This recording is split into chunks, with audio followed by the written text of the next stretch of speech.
جب صحابہ کرام رضی اللہ عنہ نے اس کی یزید کی بیعت کر لی تھی، مثلا حضرت عبداللہ بن عمر رضی اللہ عنہ بھی ہیں اور باقی لوگوں کے بھی بعض نام لیتے ہیں، تو کہتے ہیں آپ کو اس میں کیا اعتراض ہے؟ شاہ جی ہمیں کوئی اعتراض نہیں ہے، ہم یہ کہتے ہیں بیعت ہوئی کس طریقے سے؟ عبداللہ بن عمر نے بیعت کر لی تھی، اچھا جی، اب ہم یہ پوچھتے ہیں کہ جو عبداللہ بن عمر رضی اللہ تعالیٰ عنہ کی بیعت کرنا ہے، کیا اس چیز کی توثیق ہو جائے گی کہ یزید کی خلافت ٹھیک ہے؟ تو پھر صحیح ہے، پھر تو حضرت حسین سے مخالفت کی ضرورت ہی کوئی نہیں تھی، حضرت حسین بیعت نہ بھی کرتے تو خیر تھی۔ اصل میں حضرت حسین کا جو بیعت کرنا ہے نا، وہ امت محمدیہ صلی اللہ علیہ وسلم میں امام تھے، اور قرآن میں ہے نا کہ ان کے جو علماء ہیں اور اللہ والے ہیں یہ لوگوں کو حرام خوری سے اور برے کاموں سے کیوں نہیں روکتے؟ حضرت حسین کا وہ ٹائٹل تھا۔ اب میرا ایک کلپ بھی چڑھا ہوا ہے بڑا سخت قسم کا، میں ابھی وہ آدھا گھنٹہ لگ جائے اگر بولوں، the difference between the natures of Hussain ibn Ali and عبداللہ ابن عمر۔ عبداللہ بن عمر کی نیچر پیسو تھی، حضرت حسین کی ایکٹیو تھی۔ عبداللہ بن عمر کے سامنے جب حضرت معاویہ نے حضرت عمر کی گستاخی کی، 4108 نمبر حدیث ہے کہ میں اس کے باپ سے بھی زیادہ خلافت کا حقدار ہوں، کی تھی نا حضرت ابن عمر کی تھی، اس کے باپ کی۔ بعد میں مجھ سے پوچھا کہ آپ نے جواب کیوں نہیں دیا، ان کا میں نے فتنے کے ڈر سے خاموش ہو گیا اور قتل ریزی کے ڈر سے، اور مجھے جنت کی نعمتیں یاد آ گئی۔ میرا ارادہ تھا کہ میں اس کو ادھر ہی کہتا کہ معاویہ تجھ سے زیادہ خلافت کا حقدار وہ ہے جس نے حالت کفر میں تم لوگوں سے جنگ کی ہوئی ہے، جب تم لوگ کافر تھے اور انہوں نے مار مار کے تم لوگوں کو اسلام میں داخل کیا ہے، یعنی علی یا ابن عمر خود۔ ابھی امام بخاری نے غزوہ خندق کے چیپٹر میں یہ حدیث ڈالی ہے کہ ابن عمر جو ہے وہ خندق کے صحابی تھے، یہ ثابت کیا انہوں نے، حالانکہ اس حدیث میں سے تو کتنی گستاخیاں نکل آتی ہیں بقول ان کے، لیکن امت کو ٹیکا لگا دیا امام بخاری نے حق کا کہ بات کس طریقے سے پہنچتا ہے۔ تو ابن عمر تو اپنے باپ کے خلاف جب بات ہوئی ہے وہ بیچارے وہاں نہیں بولے، وہ پیسو نیچر کے تھے، وہ دوسری طرف جاتے تھے کہ حکمرانوں کے خلاف خروج نہ کیا جائے، قیام نہ کیا جائے۔ اسی لیے بخاری مسلم میں بھی آتا ہے کہ یزید کی جب لوگ بیعت توڑ رہے تھے واقعہ ہررا کے بعد، وہ ان کو منع کرتے تھے۔ ہم یہ پوچھتے ہیں کہ بیعت توڑ رہے تھے وہ بریلوی دیوبندی شیعہ تھے؟ وہ بھی تو صحابہ ہی تھے، ان کی اوپینین کو نہیں یہ لوگ مانتے، انہوں نے بیعت توڑ دی تھی۔ اور ادھر ہی میں وہ ضمن بات بتا دوں، یہ وہ محمد بن انفیہ والی جی وہ بھی ہاں کہتے ہیں جی محمد بن انفیہ جو ہیں وہ ان کے سامنے جب ذکر کیا یزید شرابی تھا کبابی تھا، تو انہوں نے کہا میں نے تو اس کو سنت میں آگے بڑھ کے دیکھنے والا دیکھا ہے، سنت میں آگے بڑھ کے، جنہوں نے باوجود سنت نو توڑ رہے ہیں سنتوں نو بدل لے رہے ہیں، وہ سنت میں آگے بڑھ چڑھ کے، ٹھیک ہے۔ تو بڑا نمازی یہ ہے، اور یہ آدھی روایت پیش کرتے ہیں، یہ پوری روایت عبداللہ ابن مطیع والی آتی ہے، وہ صحابی رسول ہیں جو روایت کرتے ہیں کہ یزید کے اندر یہ فالٹ ہے، شرابی کبابی بے نمازی، اور اسی طریقے سے قریب ہے کہ آسمان سے پتھر برس پڑے، ٹھیک ہے۔ اور یہ عبداللہ ابن مطیع کی بات جب محمد بن حنفیہ تک پہنچتی ہے وہ رد کرتے ہیں۔ عبداللہ ابن مطیع جو ہیں وہ ہے صحابی اور محمد بن حنفیہ ہیں تابعی۔ جب تابعی اور صحابی کا ٹکراؤ تو کس کی بات مانی جاتی ہے؟ صحابی کی۔ اہل سنت کا متفق کا اصول ہے۔ تو یہ پوری روایت کیوں نہیں بیان کرتے ہیں؟ محمد بن حنفیہ نے کہتا ہے، محمد بن حنفیہ نے سرٹیفکیٹ دے دیتا ہے انہوں نے۔ اسی لیے شیخ زبیر صاحب بڑے سمجھدار تھے، انہوں نے اس روایت سے ہی جان چھڑا لی۔ انہوں نے اہل حدیث رسالے میں ویسے وہ لکھ دیا، ویسے وہ رسالہ بھی غائب ہو گیا نیٹ سے، ہمارے پاس ویسے موجود ہے، مقالات میں بھی میرے خیال ہے۔ انہوں نے لکھا یہ روایت ہی چلی ہے، وہ ہیڈنگ میں رہی کیا یزید شرابی تھا، تو انہوں نے کہا یہ پوری روایت اگر کوئی صحیح مانتا ہے تو پھر عبداللہ ابن مطیع کی بات صحیح ہے کہ وہ شرابی تھا، محمد بن حنفیہ کی بات ریجیکٹڈ ہے، ادروائز جان چھڑاؤ اس روایت کو ضعیف کو، ٹھیک ہے نا۔ تو یہ اس طرح کی روایتیں جب پیش کرتے ہیں تو آدھی روایتیں کو پیش کرتے ہیں، تو پوری پر روایت بتائیں نا، آدھی روایتیں بیان کر کے تو اس قسم کا اپنا ڈھونگ رچانے کی کوشش کرتے ہیں کہ بالکل غلط طریقے سے توثیق کر رہے ہیں، اس طریقے سے نہیں ہے معاملہ۔ ہاں جی، اور ایک بات آپ کرتے ہوتے ہیں اکثر کہ حضرت عبداللہ بن عمر کی جو شہادت ہے وہ بھی آپ بنو امیہ نے کیا، اس کا کیا ثبوت؟ صحیح بخاری میں کتاب الحج چیپٹر میں کہ حجاج ابن یوسف جو ہے وہ آیا ان کی تیمارداری کے لیے، تو کہا کہ مجھے بڑا افسوس ہے جو آپ کو، ان کو زخم لگا تھا زہر آلود نیزہ حالت احرام میں، تو آپ کے قاتل کا پتہ چلے نا تو میں اس کو جو ہے نا وہ سزا دوں۔ انہوں نے کہا میرا قاتل وہ ہے جس نے حالت احرام میں لوگوں کو یہ جنگی آلات لانے کی، تلواریں اور نیزے لانے کی اجازت دی ہے، احرام کی حالت میں تو نہیں یہ لا سکتے، یعنی تو ہی یہ قاتل، لیکن سامنے کون بات کر سکتا ہے؟ یہ کس کو کہا انہوں نے؟ حجاج ابن یوسف کو۔ اس کے نیچے آپ ذرا داؤد راز ان سب لوگوں کی شرح پڑھیں ابن حجر اسقلانی کی کہ وہ حجاج بن یوسف سے ان کا تو کوئی سروکار نہیں نا، کیوں؟ حضرت امیر معاویہ رضی اللہ عنہ سے کیا سروکار ہے؟ میں آل امیہ ہے نا، میں یہ بتانا چاہ رہا ہوں کہ ابن عمر رضی اللہ تعالیٰ عنہ جو پوری زندگی امت کے مفاد میں اپنے اعتبار سے آل امیہ کا ساتھ دیتے رہے، بالآخر ان کی شہادت آل امیہ کے ہاتھوں ہوئی ہے، ان کو بھی انہوں نے معاف نہیں کیا، ٹھیک ہے۔ اور ویسے میں بتاؤں آپ کو تاریخی روایتیں ایسی ملتی ہیں کہ ابن عمر آخری وقت میں روتے تھے کاش میں نے اس وقت علی کا ساتھ دیا ہوتا، جو معاملات بگڑ گئے تھے۔ اور یہ تاریخی روایتیں جب یہ کوڑ کباڑ اکٹھا کر کے پیش کرتے ہیں تو ہم بخاری کے حدیثوں میں تاریخی روایتیں فٹ کیوں نہیں کر سکتے؟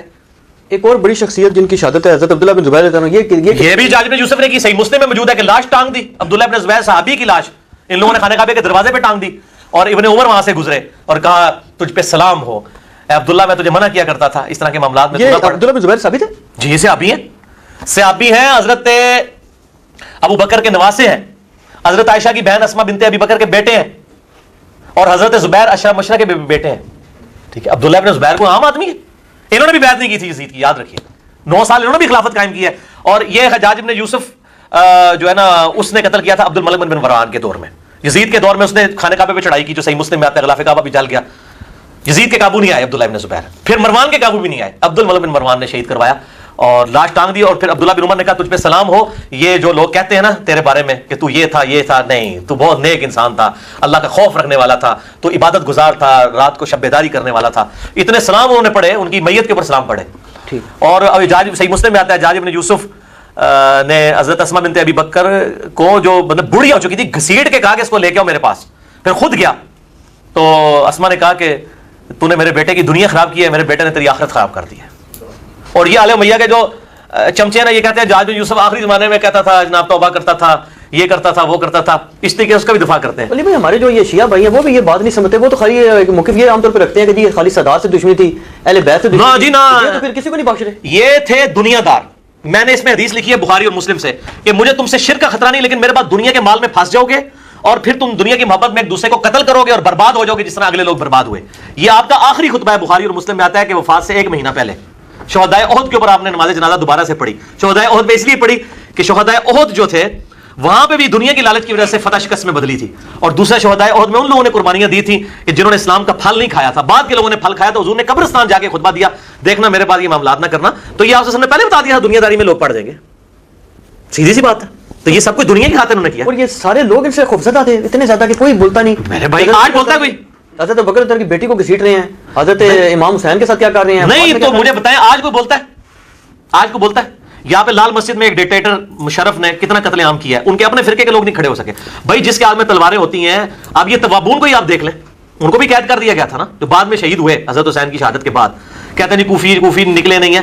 جب آپ پورا اس طریقے سے قبضہ کر لیں گے، چند لوگ اس حکومت سے جو 3 براعظموں میں پھیلی ہوئی ہے اس سے کیسے ٹکرا سکتے تھے؟ سیدھی سی بات ہے. تو آج بھی نہیں لوگ اٹھتے. اچھا ایک اور بات کی جاتی ہے کہ حضرت حسین رضی اللہ عنہ کے جو قتل کا الزام یزید پر، ابن زیاد وغیرہ پر، عمر بن سعد پر، شمر وغیرہ پر تھوپ دیا جاتا ہے. تو وہ یہ کہتے ہیں کہ جی 2 جو روایات ہمیں پتہ چل رہی ہیں کہ حضرت ام سلمہ سلام اللہ علیہ سے اور ایک پتہ چلی حضرت عبداللہ بن عمر رضی اللہ عنہ سے. تو ان کو کیا پرابلم تھی کہ ان دونوں نے عراقیوں کا کہا؟ تو یہ بات ٹھیک ہے. ام سلمہ نے بھی کہا مسند احمد میں عراقیوں پہ لعنت ہو. صحیح بخاری میں حضرت ابن عمر نے کہا کہ ان عراقیوں نے مچھر اور مکھی کا مسئلہ پوچھا، انہوں نے تو نبی صلی اللہ علیہ وسلم کے بیٹے کو شہید کر دیا، جن کے بارے میں نے سنا تھا کہ وہ اللہ کے نبی کے 2 پھول ہیں اس دنیا میں. اس سے ایک بات تو کلیئر ہوئی کہ عبداللہ بن عمر کو حضرت حسین سے کوئی بغض نہیں تھا، ورنہ ان کی مرنے کے بعد یہ بات نہ سناتے ہیں، ان سے محبت کرتے تھے. اچھا، اور بہت بڑی حدیث سنا دی انہوں نے. عراقیوں پہ انہوں نے لعنت کی.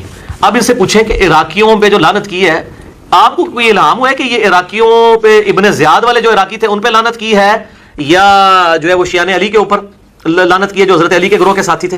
تو یہ فوراً کہیں گے شیعوں نے مارا ہے، شیعہ کہیں گے انہوں نے مارا ہے. عراقیوں پہ اس لیے لعنت کی کہ عراقی جو حکومت تھی ابن زیاد کی، اسی نے یہ ظاہر ہے کہ ساری. عمر ابن سعد کون تھا؟ صحیح مسلم اٹھا کے دیکھ لیں. یہ ایسا لالچی، میں بتاؤں کریکٹر سب کا نظر آتا ہے. صحیح مسلم میں ہے کہ سعد ابن ابی وقاص کے سامنے بیٹا آ رہا ہے عمر ابن سعد، تو حضرت سعد ابن ابی وقاص کہتے ہیں اللہ اس شخص کے شر سے میں تیری پناہ میں آتا ہوں، اپنے بیٹے کے شر سے. اور آنے کہتے ہیں ابا جی دیکھو سب لوگ جو حکومت گورنر بن رہے ہیں، تسی تو کوئی عہدہ بھی نہیں لیا. یہ صحیح مسلم میں ہے.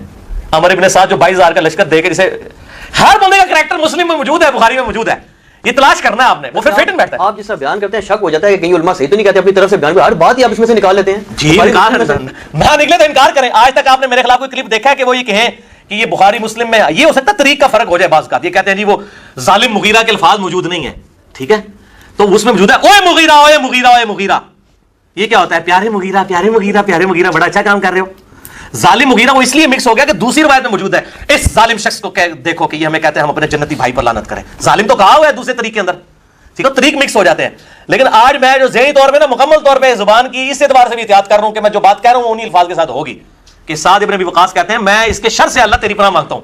یہ دنیا کا لالچی، اور بعد میں اس کو رے کی گورنری کی لالچ دے کے حضرت حسین کے قتل پہ آمادہ کیا گیا. یہ عبید اللہ بن زیاد کا گورنر تھا، یہ شیعہ علی کا گورنر تھا، یہ بھیجا ہوا تھا.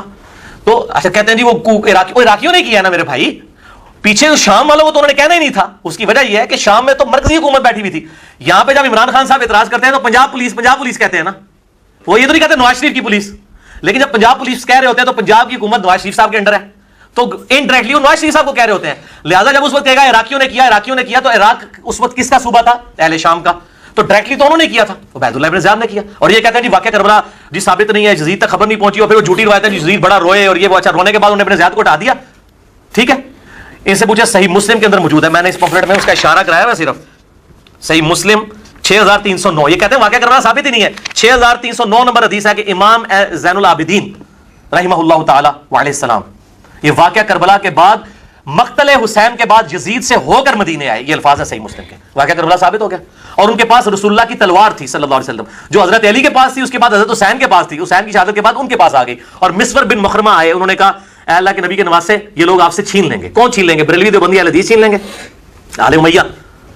تو آپ مجھے دے دیں گے تلوار, اس میں تلوار کی حفاظت کروں گا. یہ صحیح مسلم 6309 نمبر فضائل فاطمہ والے چیپٹر میں یہ حدیث موجود ہے.